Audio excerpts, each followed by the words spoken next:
All right, we're live. You have your Everybody, please be quiet. We are now live and recording.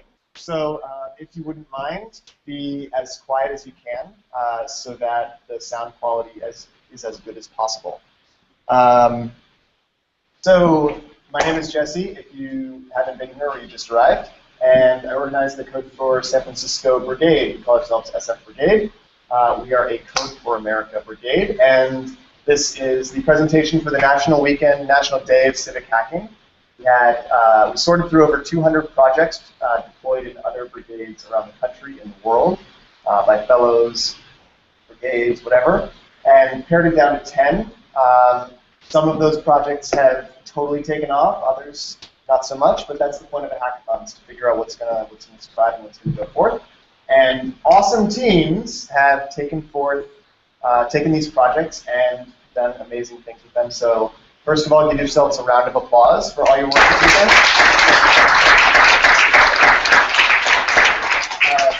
I would like to give a huge thank you to Code for America. We have been using your space every week for a long time at this point, and we really, really appreciate it. So Hannah is our Code for America representative right now here. Thank you, Hannah.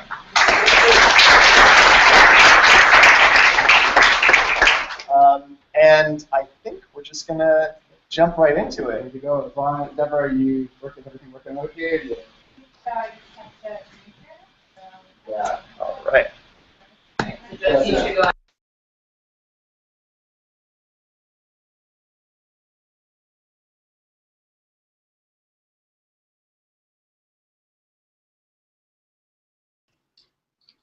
Hello. Hello. And then screen share. Screen share. Can I just do? Yeah, grab whatever it is you're going to show. Okay. Yeah, your computer. What? So that's Jesse's mute. That's not us. Oh. Yeah. Okay. Let me just. I'll double check that, but I think so. Yeah. Oh, no, it's shared. Yeah, we're good. So how do I see what I'm sharing? Right there. Whatever you. Oh. So You I can just minimize close it. this. Yeah. Okay. Great. So. If you want to go up, you could too. So if I change this, will it change? Oh, okay. Okay. So I should start talking. Yeah. Or do you want to go up, or do you just want to see it from here? Oh, I thought we were just doing it on the chat. Okay, sure. That's. Okay.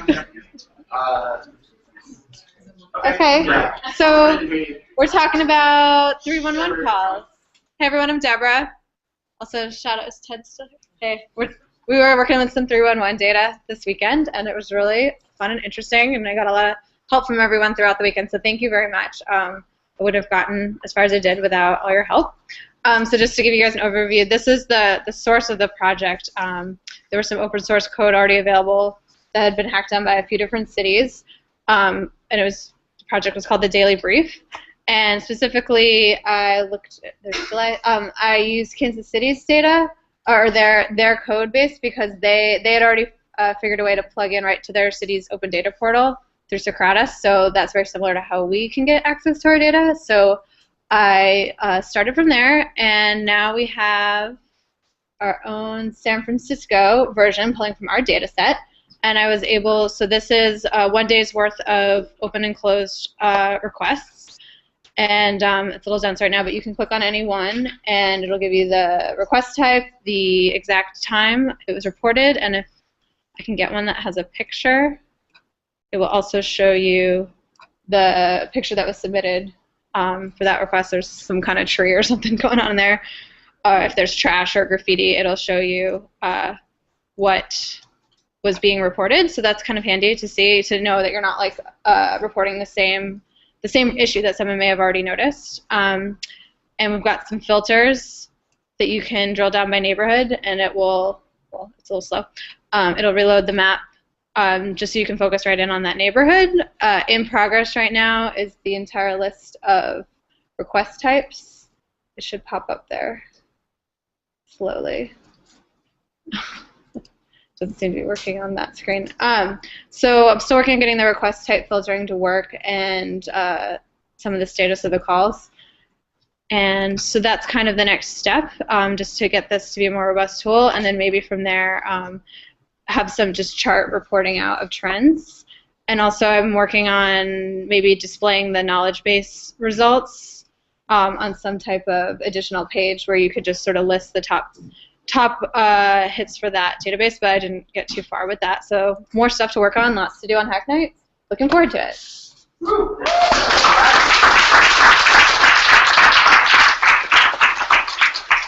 Okay, if you want, you're more than welcome to bring your computer up here or wherever's most comfortable for you to talk, so stay your place as well.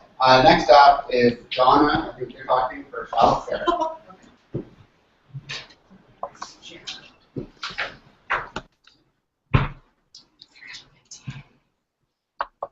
Are you, is it Mary?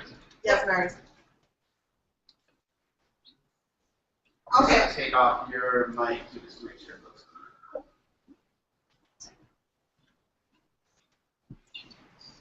There you go. So cool. Hi, everyone. We're Childcare Team Boot. It's me, Ariel, Mary, and Sue. I'm Donna. So before we jump into childcare, who here in SF has looked for housing, has tried to find an apartment? And if you can imagine, I'm sure you're acquainted with how frustrating it was. Sorry. Oh.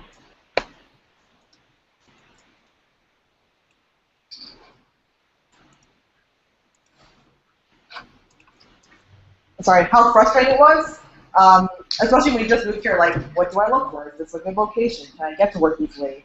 And there's phone calls, following up, paperwork, all of that headache makes it an extremely complicated, frustrating, and this is not working out the best way, but you get the idea. You feel lost, right? And the same thing with childcare. Searching for childcare sucks. Unless you're very rich, searching for childcare really sucks, and it's not just where you live. This is like another human being you're taking care of. So before we get into that, right now parents are increasingly going online to find this information, to find childcare. But current options like Yelp and Care.com don't have data on the best licensed providers and constantly updated information on those providers. The city childcare agency we're working with is the only provider of this really powerful information, but there really isn't a great platform to connect parents with. So having said that, who typically goes online to try to find this information? Who's our user? Gosh, this is going to be fun. A first-time parent. So they might hear stuff through word of mouth from friends or family, but they don't really know what factors matter and what's important to look at. And they're early on in their search process. They've just had the baby or they're pregnant. They're like, oh, I should start looking for that. They have kids 0 to 5 years old. The younger the child, the harder it is to find childcare. And these are typically low-income parents, which means that they are mobile-only users. So keeping that in mind, we developed a mobile-friendly web app.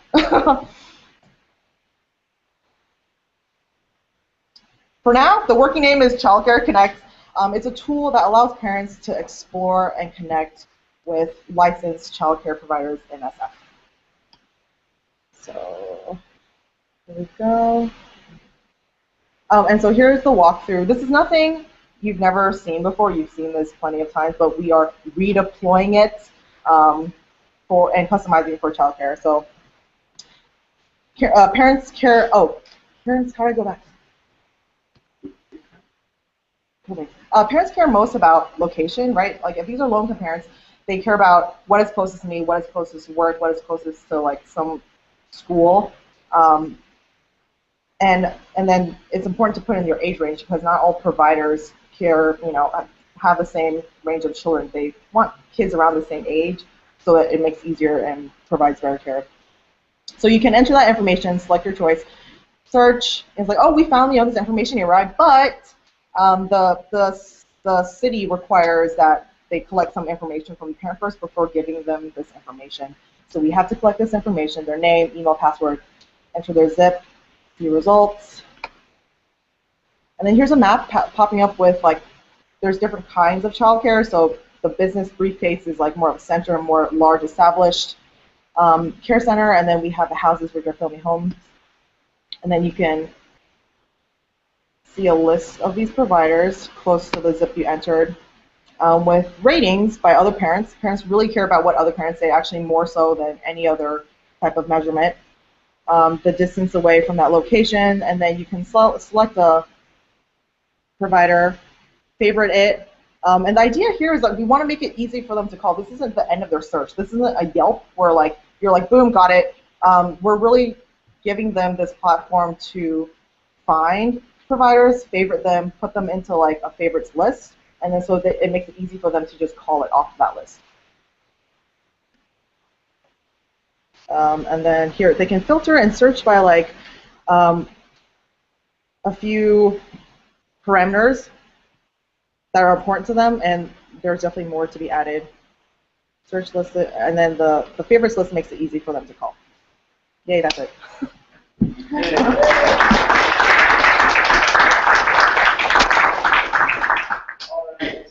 Next up will be Bay Area Demographic Transit. Lauren, I've been reminded though I should introduce who I am since there's some faces here just to make sure everybody knows. So my name is Peter. I'm working with the core team at SF Brigade to help drive things like these projects and other projects of the Brigade, make sure everybody's supported in whatever they're engaging on, help ensure things continue forward and are successful. So that's what I do. If you're interested in engaging in projects and you haven't yet, please get in touch. I'll help you out.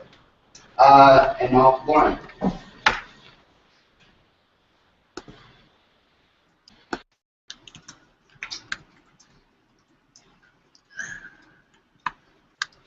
And share your screen.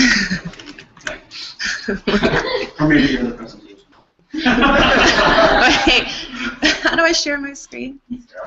I'll use this a few On the times. left side, there's green television. Oh, Thing that doesn't look like share screen. Okay, gotcha. What's that?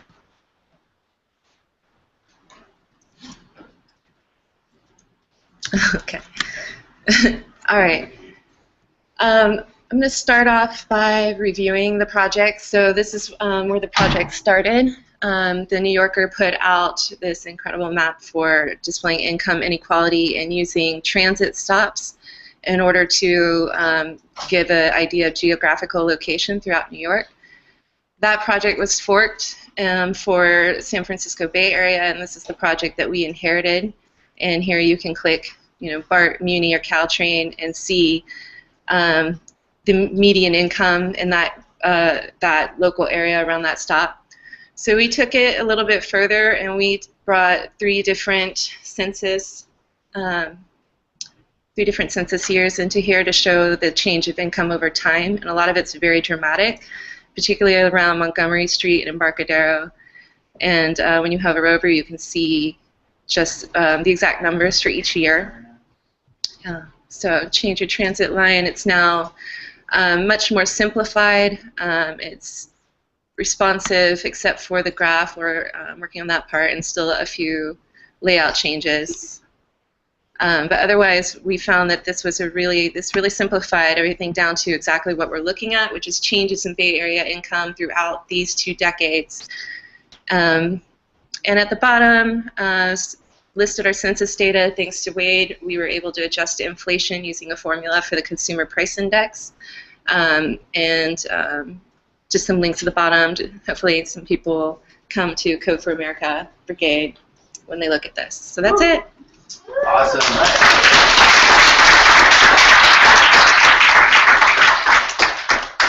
All right, next up, I think Anita wanted to speak. No, somebody else. Civic data visualization by neighborhood. And You have it? Right. Yes. Great. Lily. After everyone goes sit by him, so. Sure. Yeah, I'm going to share this for Lily. And I'm gonna break the trend and stand in front of you all. There's Thank you. Yeah.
I share this story as you do we want to have someone else go and then we'll go next? Here it is. There we go. Good. Just want to look over it.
Mute.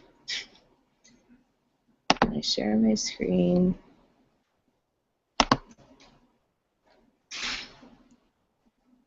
Oh. Is it working? Okay.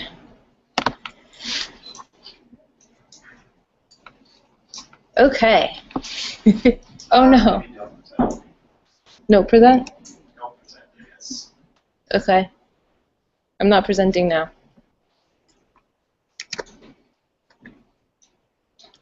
Oh, is it because I have?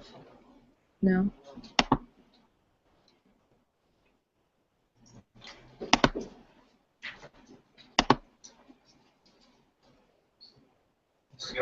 Okay. Sorry. Okay. Let me just get my bearings. Okay. So this weekend, our team was working to redeploy Austin's Bike Buddy app, web app. We started by thinking through the user experience for the web app, and that's what we're presenting today. A few things that we liked about the existing web app. First of all, the concept, partner biking, evangelizing bicycling, promoting bicycle etiquette as well as safety, and helping people getting from point A to point B were great concepts to start. In addition, the main goal of creating an easy entry point for newbie bicyclists was imperative and really the inspiration for this whole project. As far as features go, the use of map visualization to discover riding partners was messy, but a good idea. You can see where your starting point is, like where you are, where you want to start, and who is nearby you. And then the ability for riders to have profiles with experience outlined, and also the ability to share your route so people can connect with you based on where they're going and where they're starting. A few things that we felt needed work included offering more than one kind of connection. The focus on commuting wasn't something that new to cycling people were necessarily that excited about. The people that I spoke with felt it more important to ride a few less stressful rides to begin in order to work up towards a commuting as a goal. In addition, there's a resource just to match other people, not just new bicycle riders with experts, but also experts with experts, maybe a few new cyclists who want to ride together, etc. We wanted to work towards simplifying the map-based discovery process visually. As you can see, it's very confusing. And to try to create the most opportunity for connection. So basically, by having more types of rides and more people in the database, we'll be able to make more connections with more people based on timing and where they're going. So, am I missing anything? I lost my track. So we also wanted to enable the addition of adding multiple routes per user, exact mapping of routes. Right now, each route is linked by straight lines, ignoring the fact that there are buildings and blocks and roads in the way, and also eventually enabling the enhancement of route ranking and suggestions and comments so that people could actually just look at the routes and get some sort of bearings for what they're to expect on that route. Also, scheduling and RSVPs were something a little bit more down the line as well as in-app communication so that personal emails and personal information is not being broadcast just through this, web app that you're signing up for. So, oops, do it? No. Oh. Okay. Okay, so we don't have a, amazingly working posted web app. We have a pencil sketch. What you see is, I'll explain. Before you saw a bunch of map pins with straight lines cutting across the city. We decided to strip out all of the destination points. So people would do their discovery through points of origin. So here you see We also were thinking about trying to create a balance between a Google Map style rendition of a map and something that's a little bit more user-friendly and homespun and appealing to people. In San Francisco, which is very neighborhood-based. So you see a little bit of snippet of a neighborhood map. So one option is to click onto a neighborhood, your neighborhood or the neighborhood that you will be starting your bike ride, and then you zoom. Then in the wireframe, you see that we zoom in, and we see these points of origin. Now, each point of origin can represent multiple destinations. Let's say that's someone's house or the nearest intersection to their house. That could mean that they go to work from there. It could also mean they go to the grocery store, to yoga, etc. So what happens is, on the left-hand side, you see each point of origin, and you see that on the right-hand side, sorry, there's each point of origin has a slide to it, and you see on the top right corner that there's a left and right arrows. So you can scroll through the different routes that originate at that point. And you can, what we felt was that our goal was to really create opportunities for people to ride. It was less prioritizing getting from point A to point B. So people just see what other bicyclists are around them, and then where they might be able to go with these various bicyclists. So the destination is more something that you browse through as you're drilling down, and then based on that, you can contact the person to schedule a ride, to schedule one of these rides with them. Thank you. Yeah.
All right. So my name's Ben, and I was working with my team on the SF Open Referral project.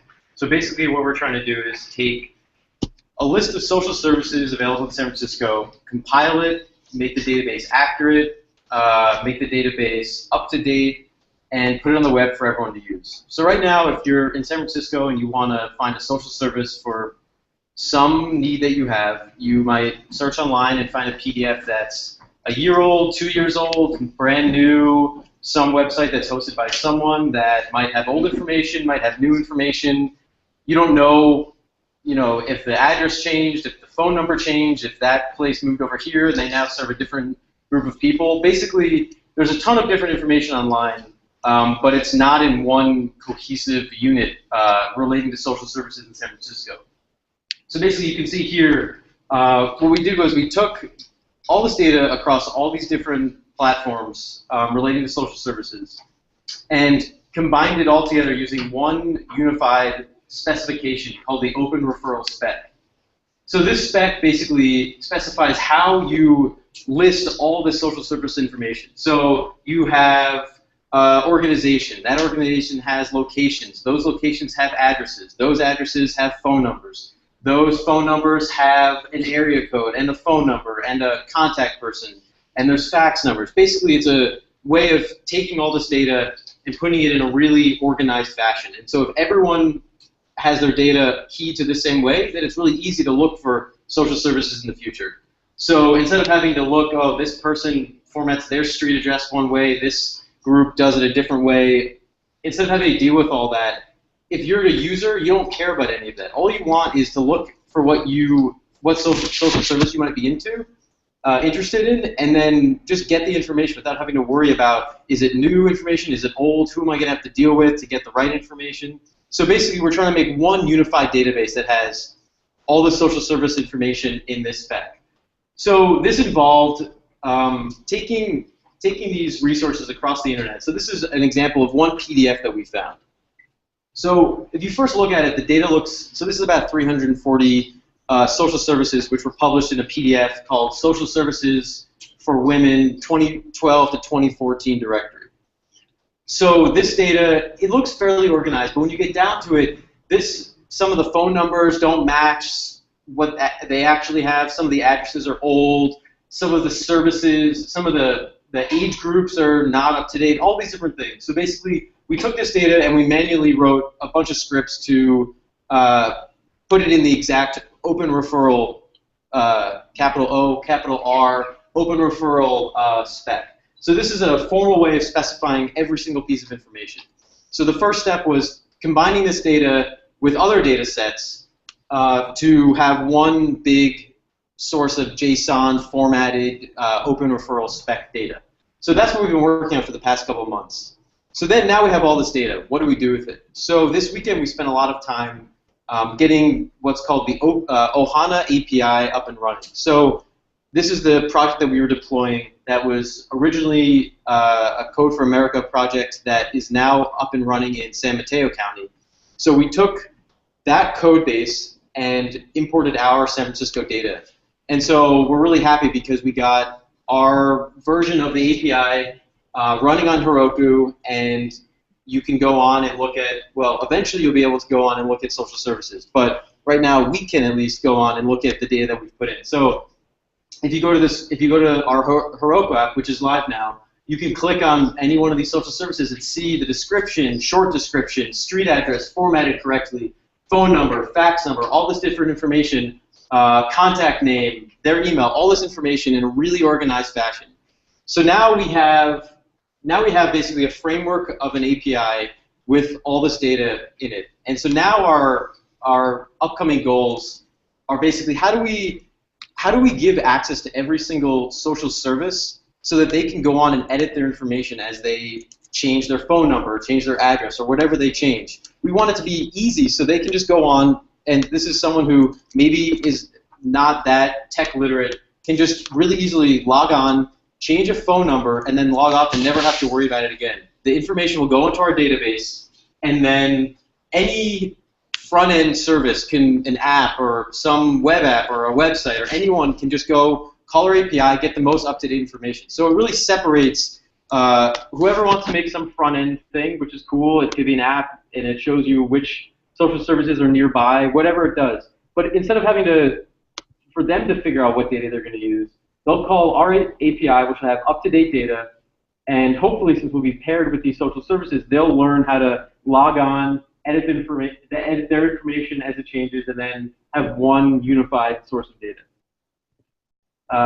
Yeah, so coming up in the next couple months, we hope to basically figure out a way to allow each social service to access their data, allow us to access everyone's data, figure out how we're going to get people on the website using it, get them to want to use it. You know, right now, any extra piece of work they have to do is sort of a pain. So making it easy so that instead of it feeling like a burden, they can go on and edit something that they need to update, and then they can pull from it for their whatever PDF they put out of their information. So basically making it easy for them so they will want to go and update it. And then hopefully it will be like self-sustaining. You know, people will update the data, people will use it, and we will sort of back off a little bit and allow social services to edit it on their own. So I guess this is sort of an example front end where they might pull data from our server eventually, and then it shows a little map of how far you are away from the social service, what their website is, what the hours there are, how you can just press a button and call them, making it easy for people to get in contact with the social services they need to get in contact with without having to deal with old data or expired data or whatever. So yeah, thanks to our team. We've worked really hard this weekend, and I'm glad we got our Heroku app up and running. I want to thank Ben and Adam and Dennis and Dana, right? Yeah. And Francis, who's not here, and everyone. I mean, these folks have been working. Some of these folks have been working on this for months, and it is thankless work of taking a PDF and munging it into something that is actually. This is huge. They've done a tremendous amount of work. It is thankless work. Don't remember your name when you have to present, getting an act So what they've done here is from my perspective, speaking on for the Mayor's Office of Civic Innovation, Jason Lally, I work with the Mayor's Office of Civic Innovation. What's your Twitter handle? At Synchronicity. It is. So it's really important that we are doing this work, and that the people in this room are only one sliver of a bunch of other people, and they have put a lot of trust in me that we're actually going to deliver a thing that is eventually connected. And thank you for doing that, because they keep showing back up. That's awesome, and I cannot tell you how thankful I am. And we are going to keep working on this. We're going to get this connected to front-end interfaces. We're going to be doing workflow testing. We're going to be piloting with, hopefully with our Department of Children, Youth, and Families to actually be working at figuring out workflows to enter and keep data up to date. So we have a real project, and hopefully real big impact at the city. This is really exciting. So thank you all the team that showed up, and hopefully some of you can get involved as well. I encourage it. Thank you. Okay, and last is who close to you? I don't know, is it group sensitive? Alex. Yeah, he's checking it out. It's quite the general speech. The general speech. Yeah. Much. Work through Ruby tutorials. Read Reddit. Read Reddit. We're going to look at lots of cat pics. We're going to follow our coordinator. Instead of just laying down. Literally. Sorry. Sorry. That's great.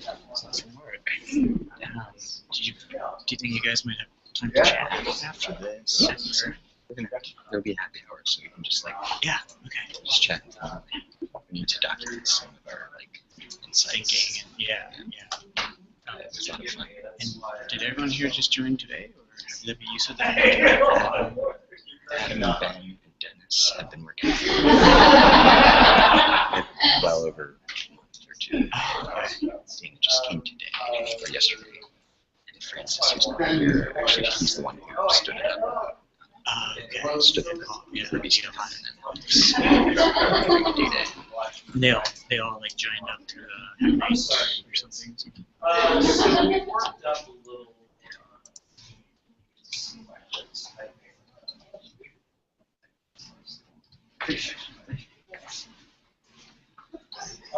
Okay. So we worked up a little. That trying to aggregate. He doesn't really use it. Yeah. And census data that's available. Probably presented and also application that's aggregating information that's aggregating